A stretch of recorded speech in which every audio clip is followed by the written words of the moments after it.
ہمارے کلچر میں joint family system بھی ہے، تو اس میں پردے کا خیال کیسے رکھیں؟ اور یہ بھی بتائیے گا کہ چچی اور بھابھی وغیرہ سے بھی پردہ ضروری ہے؟ پاکستان غریب ملکوں میں شمار ہوتا ہے نا، تو جوائنٹ فیملی تو ہوتی، اور بچوں کی شادی کرتے ہیں تو نیا گھر کہاں سے لائیں، تو ساتھ ہی وہ ایک کمرہ مختص کر دیتے ہیں. تو اب یہ جوائنٹ فیملی درست تو ہے.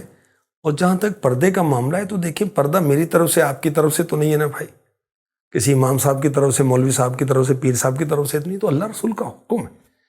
اور علماء نے وہ پردے کے جو آیات احادیث ہیں، پردے کے بارے میں سوال جواب میرے علیہ سنت کی کتاب پڑھے کہ کن کن سے پردہ ہے، اچھا کیوں پردہ ہے، تو اس چیز کو بھی سمجھنا چاہیے. اللہ رسول کا حکم ہے، پہلے تو یہ بات ہے، جس سے نکاح جائز ہے اس سے پردہ ہے، اور جس سے ہمیشہ کے لیے نکاح حرام ہے اس سے پردہ نہیں.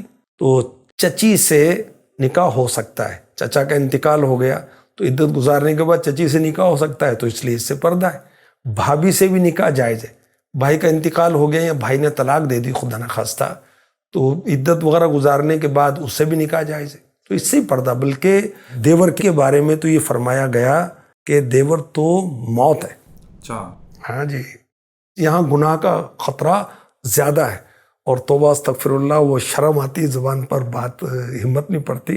ہمارے معاشرے میں کتنے گناہ جو ہیں، گھریلو گناہ، بے پردگی کی وجہ سے بے پردگی ہوتی ہے. اور اللہ پاک نے مجھے پیر ایسا دیا ہے جو اپنی بہو سے بھی پردہ کرتا ہے، وہ ایک بیٹی کی طرح ہے، پردہ کرے تو بھی جائز ہے، پردہ نہ کرے تو بھی جائز ہے. اور آج کل دور کیسا ہے، اور امیر علیہ سنت ایک طرح سے پریکٹیکلی ایک میسیج دے رہے ہیں، شیطان کے سپرد نہ ہو جائیں، ورنہ شیطان کسی کو چھوڑتا نہیں. پردہ کریں، پردہ کریں.